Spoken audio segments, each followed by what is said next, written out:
What's up, everyone? Welcome back to Wine and the Stars. I'm Jordan, and we're back with this month's issue of the Fanhome Starships Collection, and a ship that has got roots way back in Voyager days and continued on, and we're going to be seeing our first ship from Star Trek Prodigy today in the USS Dauntless. I am looking forward to this month's shipment, not necessarily for the ship. Now, I'm often surprised when I'm not looking forward to the ship, so to say, because like the Dauntless, it's got a bit of a look to it, we'll just say. But when I'm not super expecting a ship or like super excited about it, I'm often more impressed with them than the ones I'm actually looking forward to. Never meet your heroes, they say. But the reason I'm really excited for this one is I believe there should be the Titan, the USS Titan plaque from Star Trek Picard Season 3. So I am really excited about opening this package. So without further ado, let's go ahead and get into opening this one, shall we? So, one slide our box cutter through here. Make sure we don't have any invoices hanging out top. They don't really put invoices in these ones much. Well, the plaque is in there. It's small. Okay. All right.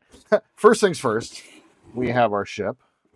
The USS Dauntless, NCC-80816 from Star Trek Prodigy. Very, very cool. This was Captain Janeway's ship when we see it in Season 2. And our dedication plaque, that it is not at all warped or anything. No big deal. Oh, man. God. All right. So, let's go ahead and take a look at the plaque first, shall we? It is a bit bowed. Nothing that can't be fixed, but that's kind of ridiculous. It definitely sits and is a little floppy on the table here. It is, looks like 9 by, that would be 9 by 5, 9 by 6, something like that. Yep. So not too terribly big. Let's go ahead and get it out of its package, shall we? Now, obviously, you know, you want to get a replica of this. You can get these, I believe, at Master Replicas and a few other places. But this is one of those freebies for this build that you get. And, you know, needless to say, it's a freebie. All right. Yeah. Is there a plastic film on here? It certainly seems like it. Let's see if we got a film on here. Yes, there is a film. Excellent. So, here, my friends, a little bit of ASMR.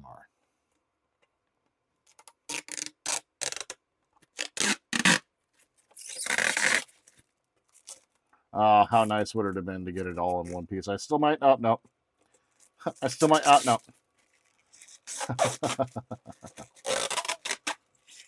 There we go. Actually, you know what? That does look pretty nice. So, I recommend you guys take a pause and take a look at all those names on there. If you've paid attention to any of the credits for the last little bit of Star Trek, you'll definitely see here. You got Jeffries on there. You got Probert, Sternbach, Zimmerman, Eves, Drexler, Okuda, Krauss, Roddenberry, Kurtzman, Eugene Roddenberry, Trevor Roth, Terry Metalis, Akiva Goldsman. There's so many people on here.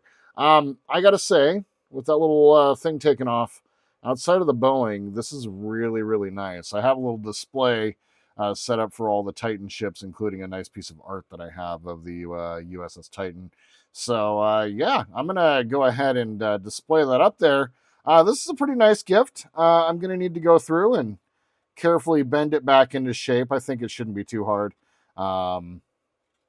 Just don't want to go too crazy. This is just really big, thick photo etch. But there is our commemorative plaque, and I do got to say, that is pretty cool. I like that a lot. It's a very cool gift. I'm glad we got that. All right, so let's go ahead and open up the model and start with the magazine, as always. So let's go ahead and take a look and see, as I throw those things away. Go ahead and pop this packaging open here. There we go. And set that off to the side. Excellent. Get this open. And let's take a look at our magazine. Let's go ahead and zoom in a little bit here. Nice, got it first shot. All right. So we have the USS Dauntless, NCC-80816, active in 2384. That's when Star Trek Prodigy took place. The commander was Admiral Janeway.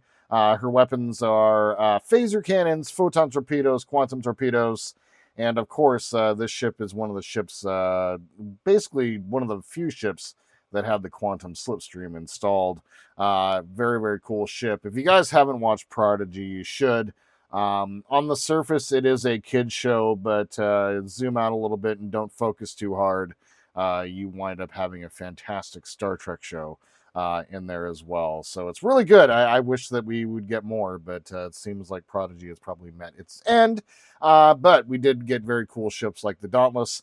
This was, I believe, introduced in Voyager in an episode that was a little bit weird. We're going to go ahead and read and talk about that and a little bit of the design. I'm super curious. So, as I go through and read this entire magazine real fast, I will come back and talk to you a little bit about the history of the design and the ship itself.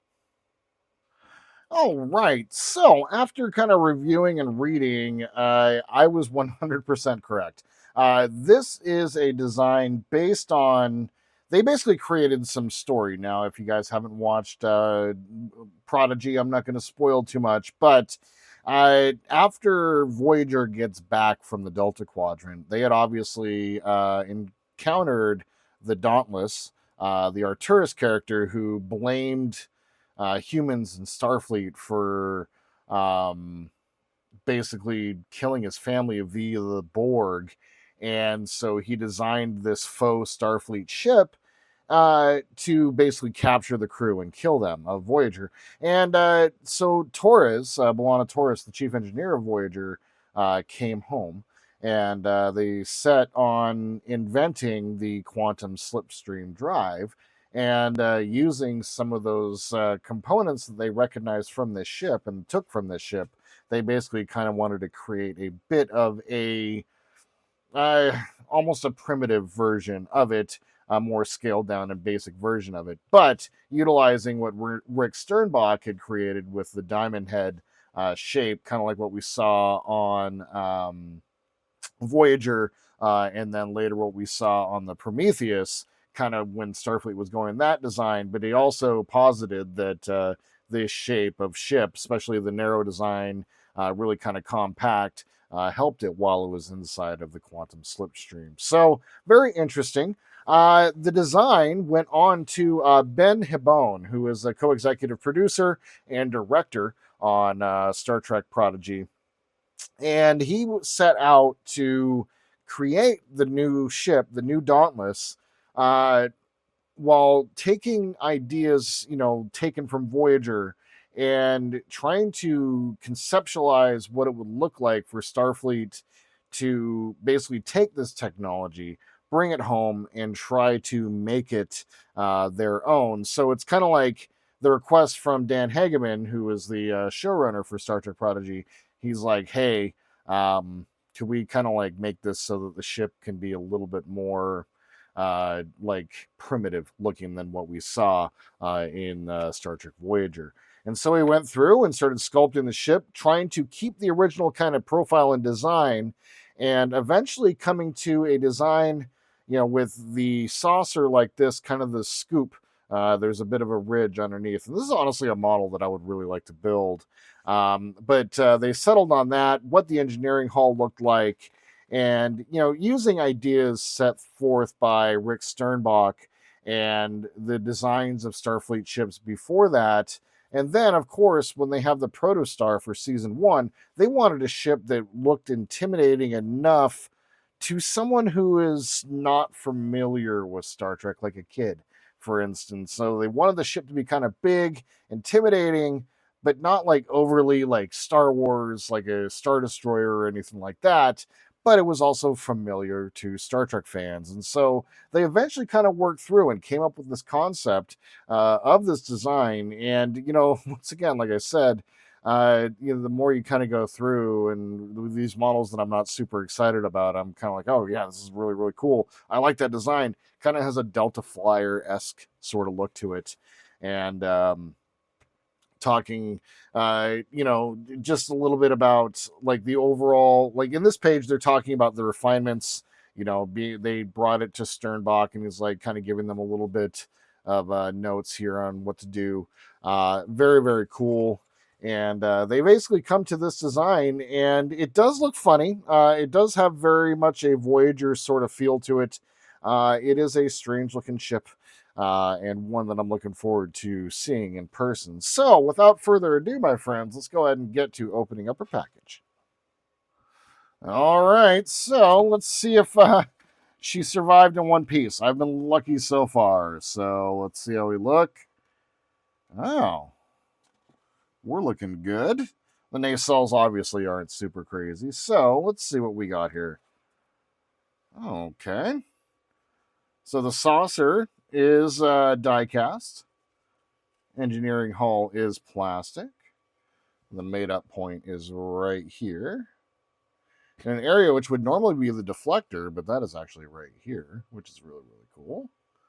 All right, so let's take a look here. The windows are good. Wow, okay.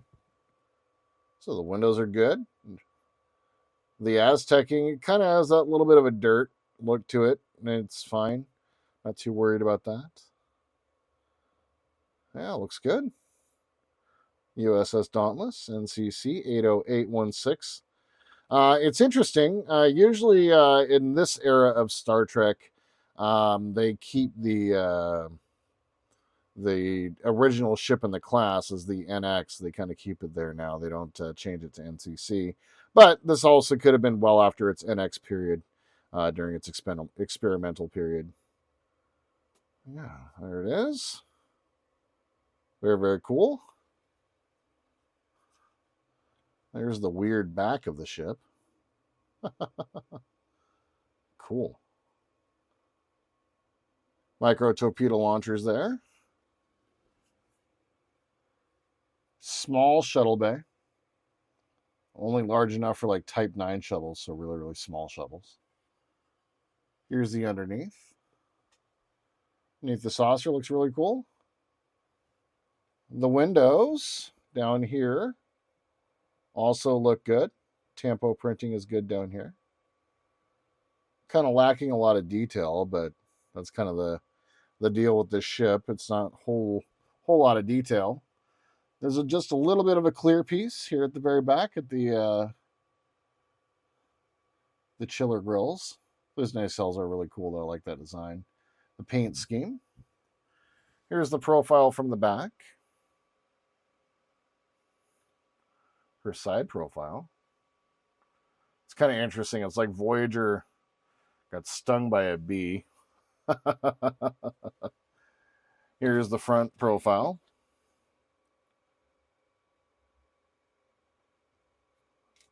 The top look. And the bottom. All right. I do have to say, very cool model, very cool ship, cool concept. Just kind of underwhelming. Nothing to trash on or anything like that, but just kind of an interesting ship. It is kind of as I expected, but the overall quality of this one is really, really good. The impulse engines are the right color. Tampo print looks really, really good. This is a very, very good addition to the collection. I think they nailed it on this one. They did a great job. So let's go ahead and grab our base. Let's see what we got here. And we're going to position this at the back. This is very top heavy, so and we are going to clip that in place just like so. And that is how it's positioned. All right, so I'm going to go ahead and get her onto the turntable, get my other camera up and running, And when we come back, I'll give you my final thoughts. All right, so here we go. I have to say, the more I look at it, the more I really like this ship and the design of this ship. It is definitely unique. It is very much a modern day Star Trek thing, and I feel like they did an amazing job of just like getting this model so that it really captures the size and scale that we're looking for, while retaining a little bit of that cartoon-esque sort of flavor. I'm really looking forward to seeing how they approach the Protostar and Voyager A, which is going to be what we're getting next. And so my overall thoughts, I would say I'd give this one a 7 out of 10. Not really a knock on the model itself, just kind of it's the Dauntless. It's not like anything super crazy. It's not like one of our iconic hero ships that we're so looking forward to, but an amazing addition to the collection. And I am really glad for Star Trek Prodigy to be getting a little bit of love and attention here. And we're going to be getting that for the next couple of months as we have the Voyager A and I believe the Protostar coming up here as well. So there it is, my friends. Very nice model. Great addition to the collection. And the Titan gift, the Titanic gift, so to say. The commemorative plate did turn out really, really good. I'm really pleased with how that looks and can't wait to get it up with my collection. So that's what I got for you guys today. Next month, we'll have the Voyager A, and we'll have a lot to talk about with that ship, as a lot of thought went into the design.